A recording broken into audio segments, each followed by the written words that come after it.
எல்லோருக்கும் வணக்கம். நான் உங்க தமிழ். கருட புராணம் தொடர்ச்சி.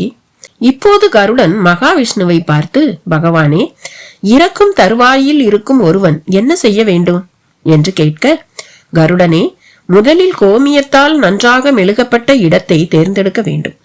அந்த இடத்தில் தர்பை புல்லை பரப்ப வேண்டும். அதன் மீது படுக்க வேண்டும். நிமிர்ந்து படுக்க வேண்டும். குப்புற படுக்க கூடாது. அப்போது வழங்க வேண்டிய தானங்களை எல்லாம் வழங்கிவிட வேண்டும். உடலை விட்டு உயிர் நீங்குவதற்கு முன்பாக உப்பு தானம் செய்வது சிறந்ததாகும். இந்த உப்பு விஷ்ணு லோகத்தில் உண்டானதாகும். இதனால் இறந்த பின் சொர்க்கத்தை அடையலாம். இப்போது தர்ப்பைகளின் மீது படுத்திருப்பவன் தனது கையில் தர்ப்பை புல்லையும் துளசியையும் ஏந்த வேண்டும். விஷ்ணுவின் நாமங்களை சொல்ல வேண்டும். இவ்வாறு செய்தவன் இறந்த பிறகு வைகுண்ட பதவியை அடைவான்.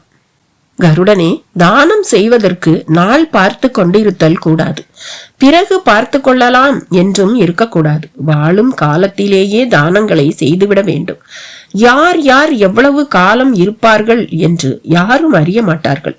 எனவே தானம் செய்வது அவசியம். இப்போது தானங்களின் வகைகளை பற்றி வரிசையாக கூறுகிறேன் கேள். உப்பானது வைகுண்டத்தில் உண்டானதால் புனிதத்தன்மை பெற்றுவிடுகிறது. மேலும் உப்பு பொருட்களுக்கு சுவையை தருகிறது. உப்பு தானம் செய்பவனுக்கு புண்ணியம் உண்டாகும். அவனுக்கு சொர்க்கத்தில் இடம் உண்டு. தானங்களில் பருத்தி தானம் மிகவும் சிறந்தது. பருத்தி தானம் செய்வதை மகா தானம் என்று அழைப்பார்கள். பருத்தி நமக்கு ஆடையாக பயன்படுகிறது. மானத்தை காக்கிறது. குளிரில் இருந்தும் வெப்பத்தில் இருந்தும் நம்மை காப்பாற்றுகிறது. அந்தணர்கள் அணியும் பூநூலுக்கும் பருத்தியே ஏற்றது. இந்த பருத்தி ஆடையை தானம் செய்தால் தேவர்களும் முனிவர்களும் மும்மூர்த்திகளும் பித்ருக்களும் மகிழ்ச்சி அடைந்து வாழ்த்துவார்கள். மேலும் பருத்தி தானம் செய்தால் இறந்தவன் சிவலோக பதவியை அடையலாம். மறு பிறவியில் உயர்ந்த பதவி, புகழ், நீண்ட ஆயுள் ஆகியவற்றையும் அடையலாம். எள்ளுக்கு திலம் என்ற பெயரும் உண்டு. எள்ளின் உள்ளே இருக்கும் எண்ணெயில் மகாலட்சுமி வாசம் செய்கிறாள். எள்ளானது திருமாலின் வேர்வையில் இருந்து வந்ததால் புனிதத்தன்மை பெற்றுள்ளது. வெள்ளை எள், கருப்பு எள் என்று 2 வகையுண்டு. இதில் கருப்பு எள் தான் சிறந்தது. பித்ருக்கள் திருப்தி அடைவார்கள், மகிழ்ச்சி அடைவார்கள். வாழும் காலத்திலேயே கோதானம் மிகவும் சிறந்தது. பசு நமக்கு பாலை தருகிறது. பசுவை தாயாக கொண்டாடுகிறோம்.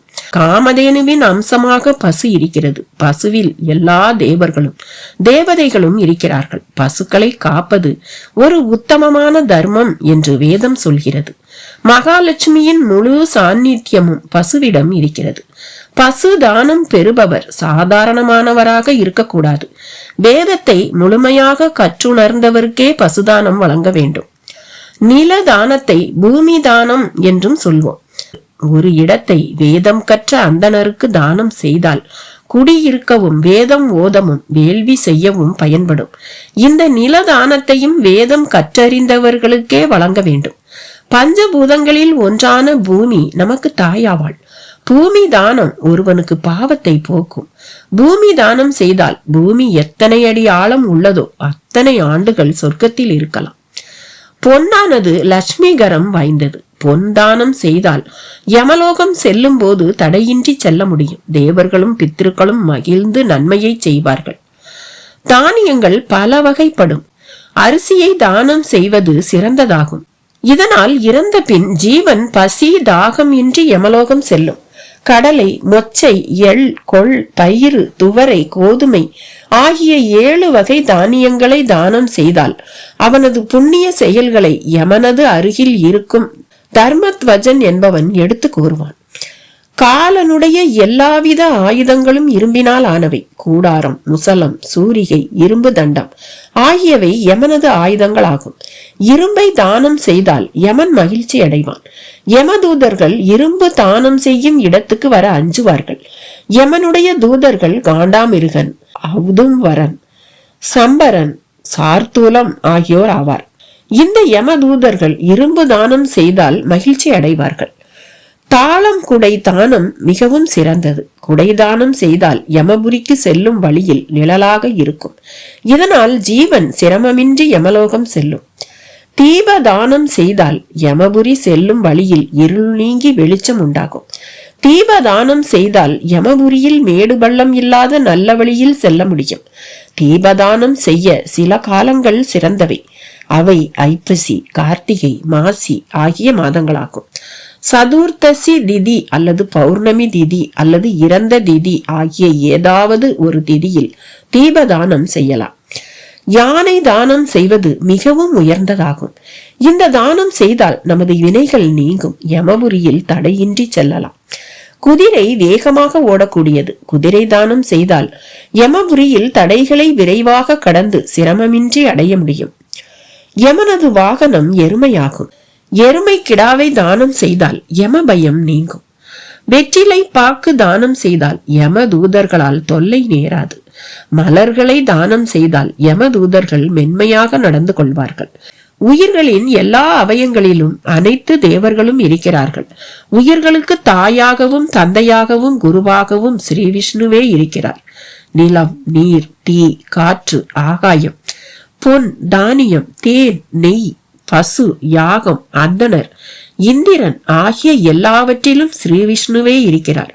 புண்ணியம் செய்தால் சொர்க்கத்தை அடையலாம். பாவம் செய்தால் நரகத்தை அடையலாம். கருடா, உயிரானது மனிதனுடைய உடலை விட்டு நீங்கும் போது கண் வழியாகவோ மூக்கு வழியாகவோ ரோம கால்கள் அதாவது துவாரம் வழியாகவோ வெளியேறும். ஞானிகளுக்கு கபாலம் விரிந்து உயிர் நீங்கும். உயிர் நீங்கியவுடன் உடலானது ஒரு மரக்கட்டை போல அசைவற்று கிடக்கும். அந்த உடல் பஞ்சபூதாத்மகம். மனித உடல் பஞ்சபூதத்தால் ஆனது. எனவே பிருத்வி என்ற மண்ணிலும், அப்பு என்ற நீரிலும், தேயு என்ற அக்னியிலும், வாயு என்ற காற்றினிலும், ஆகாயம் என்ற வானத்திலும் லயமாகிவிடும். காமம், லோபம், போகம், மதம், மாச்சரியம் என்ற 6 கர்மேந்திரியம் 5 ஞானேந்திரியம் 5 ஆகிய இவை உடலில் ஒளிந்து கொண்டிருக்கும். உயிர் உடலிலிருந்து பிரிந்தவுடன் மனத்துடன் ஒன்றிவிடும். மனித உடலானது எரிக்கப்பட்டு விடுகிறது அல்லது நாசமடைந்து விடுகிறது. மனிதன் தான் செய்த வினைகளுக்கு ஏற்றபடி மறுபிறவி எடுக்கிறான். புண்ணிய ஆத்மா தன் வாழ்நாள் முடிவடைந்த பிறகு இந்திரியம் 5 அமைந்த ஒரு தேகத்தில் குடியேறுவான். ஒரு முறை இந்திரலோகத்தில் இந்திரன் தனது சிம்மாசனத்தில் அமர்ந்தபடி சபையில் ரம்பை, ஊர்வசி முதலானோர் ஆடிய நடனத்தையும் கந்தர்வர்களின் பாடல்களிலும் மயங்கி ரசித்துக் கொண்டிருந்தான். அப்போது அங்கு வந்த தேவகுருவான பிரகஸ்பதியை தேவேந்திரன் கவனிக்கவில்லை. அவருக்கு உரிய மரியாதையை கொடுக்கவில்லை. இதனால் தேவகுரு மனம் வருந்தி எதுவும் பேசாமல் அந்த இடத்தை விட்டு சென்று விட்டார். தெய்வத்துக்கு ஒப்பான குருவை இந்திரன் மதிக்காததால் அவனது செல்வம், வளம் ஆகிய அனைத்தும் அவனை விட்டு நீங்கிவிட்டது. தனது செல்வமும் வளமும் தன்னை விட்டு நீங்கிவிட்டதை கண்ட தேவேந்திரன் அதற்கான காரணத்தை அறிந்தான். அவன் குருவை தேடி பல இடங்களில் அலைந்தான். குருவை எங்கும் காணவில்லை. பிரம்மாவிடம் சென்று முறையிட்டான். அவன் கூறியதை கேட்ட பிரம்மா, தேவேந்திரா, நீ குருவை அவமதித்ததால் தான் இந்த நிலை ஏற்பட்டது. உன்னுடைய குரு வரும் வரை ஒரு குருவை உனக்கு காட்டுகிறேன். துவஷ்டா என்ற தானவனின் மகனான விச்சுவரூபன் என்பவன் இருக்கிறான். அவனையே நீ குருவாக ஏற்றுக்கொள்ள வேண்டும் என்றான். பிரம்மா கூறியது போலவே தேவேந்திரன் விச்சுவரூபன் என்பவனை தன் குருவாக ஏற்றுக்கொண்டான். ஒருமுறை இந்திரன் யாகம் ஒன்றை செய்தான். புதிய குரு தேவேந்திரனின் வேண்டுகோளின் படி யாகத்தை தொடங்கி வைத்தார்.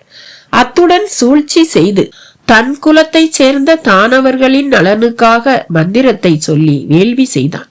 அதை அறிந்த இந்திரன் கோபம் கொண்டு தனது புதிய குருவை தனது வஜ்ராயுதத்தால் வெட்டினான். குருவின் 3 தலைகளும் வெட்டப்பட்டன.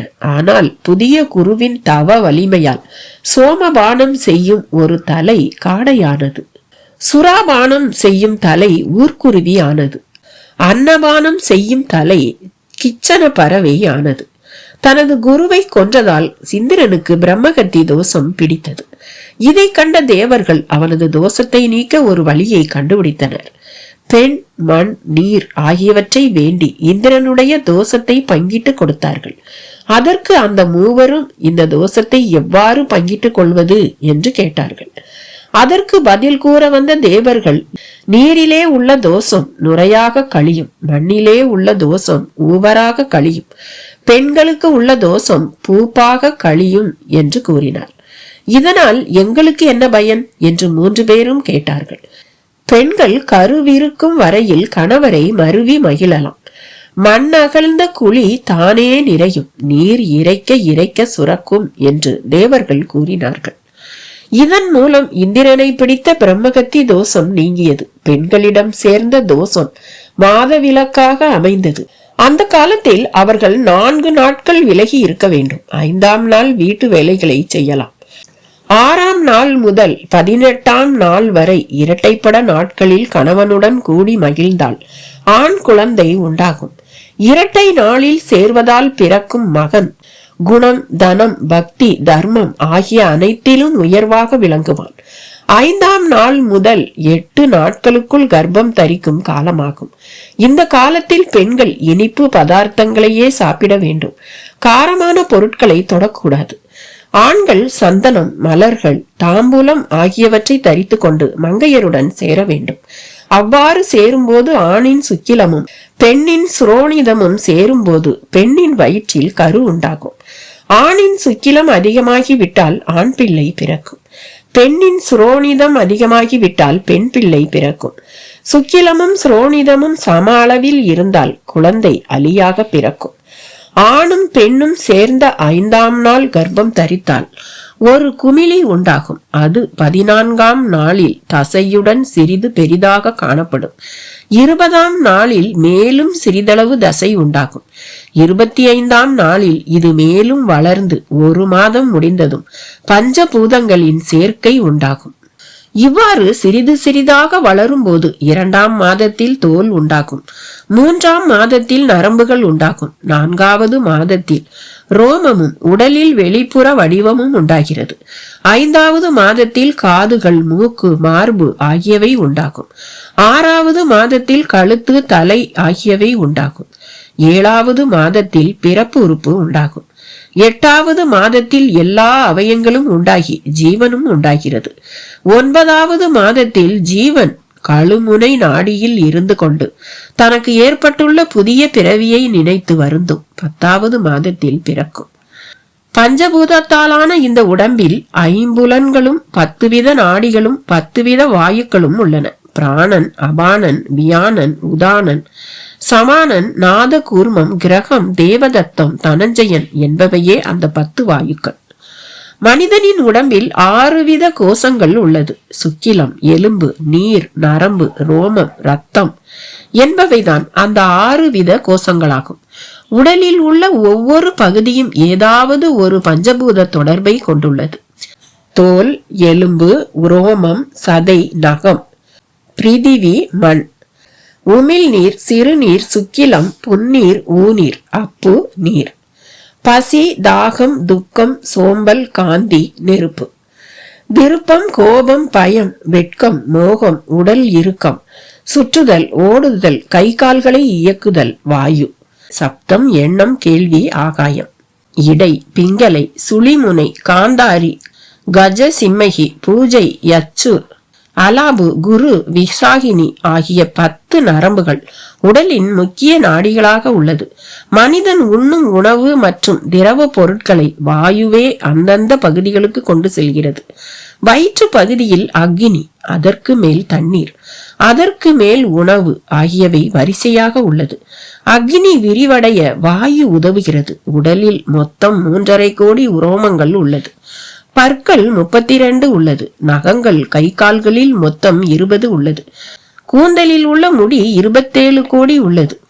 அண்டத்தில் உள்ளவை பிண்டத்தில் உண்டு. பிண்டத்தில் உள்ளவையெல்லாம் மனித உடலில் உள்ளது. உடலில் உள்ள ஒவ்வொரு பகுதிக்கும் ஒவ்வொரு பெயர் உண்டு. மேலும் மனித உடலில் 14 உலகமும், சப்த குலாசங்களும், தீவுகளும், நவகிரகங்களும் உள்ளது. ஒரு ஜீவன் கர்ப்பத்தில் தோன்றும் போதே அதற்கு ஆயுள், கல்வி, அறிவு, கோபம், யோகம், போகம் ஆகியவை நிர்ணயிக்கப்பட்டுள்ளன. இந்த இடத்தில் வாழ வேண்டும், இங்கு வேலை செய்ய வேண்டும், இந்த வயதில் இன்ன சம்பவங்கள் நடக்க வேண்டும், இந்த நேரத்தில் இந்த இடத்தில் இந்த விதமாக மரணம் நேர வேண்டும் என்று பிரம்மன் எழுதி வைத்து விடுகிறான். எனவே மறுபிறவி நல்ல முறையில் அமைய வேண்டுமானால் இந்த பிறவியில் நல்ல விதமாக வாழ்ந்து தான தர்மங்களை செய்ய வேண்டும். எனவே முன்ஜென்ம வினைக்கேற்ப ஜீவன் மறு ஜென்மத்தில் அதற்கான பலன்களை அடைகிறான். உலகில் வாழ்பவர்களின் நன்மைக்காகவே இந்த விவரங்களை கூறுவதாக சொல்கிறார் பகவான். யமபுரிக்கு செல்லும் வழியில் நெருப்பு தகித்து கொண்டு இருக்கும். அதை தொடர்ந்து சென்றால் முட்களும் தீயெறியும் கொல்லிக்கட்டைகளும் காணப்படும். அதை தொடர்ந்து தாங்க முடியாத குளிர் பிரதேசம் காணப்படும். பூமிக்கும் யமலோகத்துக்கும் 80,000 காத தூரம் உள்ளது. பாவங்கள் செய்த ஜீவன் நான் ஏற்கனவே கூறியபடி வழியில் பல இடையூறுகளை சந்திக்கும். பொதுவாக தென் திசை யம திசை. இந்த தென் திசைக்கும் திருதியின் திசைக்கும் நடுவில் உள்ளது யமலோகம். இதை தேவர்களாலும் அசுரர்களாலும் அழிக்க முடியாது. யமனது அரண்மனை 100 யோசனை பரப்பளவு உள்ளது. 25 யோசனை உயரம் உள்ளது. யமனது அரண்மனை நன்றாக அலங்கரிக்கப்பட்டு அழகாக காட்சியளிக்கும். அநேக சாளரங்களை கொண்டது. அந்த அரண்மனை தங்கமயமாக காட்சியளிக்கும். அங்குள்ள தூண்கள் வைரத்தால் ஆனவை. யமனது அரண்மனையில் மெல்லிய பூங்காற்று வீசும். அங்குள்ள ஒரு மண்டபத்தில் எப்போதும் ஆடலும் பாடலும் நடந்து கொண்டிருக்கும். அங்கே ஒருபுறம் வணங்கியபடி யமதூதர்கள் நின்று கொண்டு இருப்பார்கள். நடுவில் ஒரு சிம்மாசனத்தில் யமதர்மன் வீற்றிருப்பான். யமதர்மன் வீற்றிருக்கும் மண்டபத்துக்கு அருகில் சித்திரகுப்தனின் அரண்மனை உள்ளது. அங்குள்ள அழகிய மண்டபத்தில் சித்திரகுப்தன் வீற்றிருப்பான். அவன் ஜீவன்களின் பாவ புண்ணியங்களை பற்றி சரியாக கணக்கெழுதி வைப்பான். அவன் எழுதும் கணக்கில் சிறிது கூட பிழை இருக்காது. யமதர்மனுடைய அரண்மனைக்கு தென் திசையில் பாவம் செய்த ஜீவன்களை பலவாறு இம்சை செய்வார்கள். உலக்கையால் அடித்தும், இரும்பாலான ஆயுதங்களால் சிதைத்தும், சூரிகளால் சீவியும், செக்கிலிட்டு ஆட்டியும், பெரும் தணலில் போட்டு வாட்டியும், அக்னி குண்டத்தில் வேக வைத்தும் கொடுமைப்படுத்துவார்கள். இவ்வாறு பாவம் செய்த ஜீவன்கள் தண்டனை அனுபவிப்பார்கள். பிறருடைய மனைவியையோ கணவனையோ கூடி இன்பம் அனுபவித்த பாவிகளுக்கும் கொடுமையான தண்டனை உண்டு. செப்பு தகட்டினால் ஆண் பதுமைகளையும் பெண் பதுமைகளையும் செய்து வைத்திருப்பார்கள். அவை சூடேற்றப்பட்டு அக்னி குண்டமாக காட்சியளிக்கும். பிற பெண்களுடன் கூடிய ஆண் ஜீவன்களை பெண் பதுமைகளுடன் சேர்ப்பார்கள். அதே போல பிற ஆண்களுடன் கூடிய பெண் ஜீவன்களை ஆண் பதுமைகளுடன் சேர்ப்பார்கள். அக்னி குண்டமான பதுமைகளுடன் சேர்க்கும் போது உடல் எரியும். அதை தாங்க முடியாத ஜீவன்கள் அலறுவார்கள். இந்த காட்சிகள் பயங்கரமானதாக இருக்கும். கருடனே, இவ்வாறு பலவித பயங்கர தண்டனைகள் உள்ளதென்று மக்கள் அறிவார்கள். இருந்தும் தவறு செய்கிறார்கள். பிறருடைய மனைவியுடனோ அல்லது கணவனுடனோ தொடர்பு வைத்துக் கொள்ளாத நல்லொழுக்கம் உள்ளவர்களை காண்பது அரிதாக உள்ளது. எனவே நரக தண்டனையை உணர்ந்து தவறுகள் செய்யாமல் இருப்பது நல்லது. நரக வேதனை என்பது ஒரு கொடிய தண்டனை. ஒருவன் சொர்க்கத்துக்கு செல்வதும் நரகத்துக்கு செல்வதும் வினைகளின் அடிப்படையில் தீர்மானிக்கப்படுகிறது. எனவே அறநெறியை கடைபிடித்து வாழ்வது சிறப்பான வாழ்வு. எல்லா யுகங்களுக்கும் பொதுவான அறங்கள் உண்டு. கோயில் கட்டுதல், குளம் வெட்டுதல், சத்திரம் கட்டுதல், நந்தவனம் அமைத்தல், பள்ளிகளை அமைத்தல், பசுக்கள் மேய புல்வெளி அமைத்தல், பிறருக்கு உதவுதல், பொய் சொல்லாமை, பிறரை ஏமாற்றாமை போன்ற அறங்கள் எவருக்கும் எக்காலத்துக்கும் பொதுவானவை. அதிதிகள், விருந்தினர் ஆகியோரை வரவேற்று உபசரிப்பது சிறந்த அறம். இல்லறத்தில் இருப்பவன் தனது தாயாதிகாரன் இறந்துவிட்டால் தவறாமல் தர்ப்பணம் செய்ய வேண்டும். இதனால் இறந்தவனுக்கு நற்கதி ஏற்படும். பிராமணர், சத்திரியர், வைசியர் ஆகிய 3 பிரிவினருக்கும் 4வது வருணத்தார் தர்ப்பணம் செய்யலாம். அதே போல பிராமணருக்கும் சத்திரியருக்கும் வைசியன் தர்ப்பணம் செய்யலாம். பிராமணருக்கு சத்திரியன் தர்ப்பணம் செய்யலாம். ஆனால் பிராமணன் தன் மரபில் உள்ளவர்களுக்கு மட்டுமே தர்ப்பணம் செய்ய வேண்டும். மற்றவர்களுக்கு தர்ப்பணம் செய்யக்கூடாது. இறந்தவனுக்கு கர்ம காரியங்களை செய்பவன் மெத்தையில் படுக்க கூடாது. இறந்தவனை இழிவாக மற்றவர்களிடம் பேசக்கூடாது. நல்ல முறையிலேயே பேச வேண்டும். இறந்தவனுக்கு 12 நாட்களும் தவறாது கர்ம காரியங்களை செய்ய வேண்டும். அவ்வாறு செய்ய தவறினால் இறந்தவன் பிரேத ஜென்மம் அடைவான். எனவே முறையாக கர்ம காரியங்களை கிரமப்படி செய்ய வேண்டும். முதல் நாள் கர்ம காரியம் செய்த இடத்திலேயே மற்ற நாட்களுக்கான காரியங்களை செய்ய வேண்டும். மரித்த ஜீவன் ஆவியுரிவில் இருப்பான். 3வது நாளில் நீரில் வசிப்பான். அடுத்த 3 நாட்கள் நெருப்பிலும், அடுத்த 3 நாட்கள் ஆகாயத்திலும் வசிப்பான். ஒரு நாள் தான் இருந்த வீட்டில் வசிப்பான். எனவே 1, 3, 5, 7, 9, 11 ஆகிய நாட்களில் நவ சிரார்த்தம் என்ற திவசத்தை செய்ய வேண்டும். அந்தந்த வருணத்தாருக்கு உரிய முறையில் பிண்ட தர்ப்பணம் செய்ய வேண்டும். இறந்த திதியில் தவறாமல் மாசிகம் செய்ய வேண்டும். தாயாதிக்காரனுக்கு 10 நாட்கள் இறந்தவன் சார்பான தீட்டு உண்டு. 3 மாதங்களுக்கு மேல் தெரிய வந்தால் 3 நாட்கள் தீட்டு உண்டு. 6 மாதத்திற்குள் கேட்டாலும் 1 வருடத்துக்குள் தெரிய வந்தாலும் 1 நாள் மட்டும் தீட்டு உண்டு. 1 வருடம் கழித்து பின்னர் தெரிய வந்தால் குளித்தால் மட்டும் போதுமானது. இந்த விதிகள் அனைவருக்கும் பொதுவானது. இதோட தொடர்ச்சி அடுத்த பகுதியில. பாய்.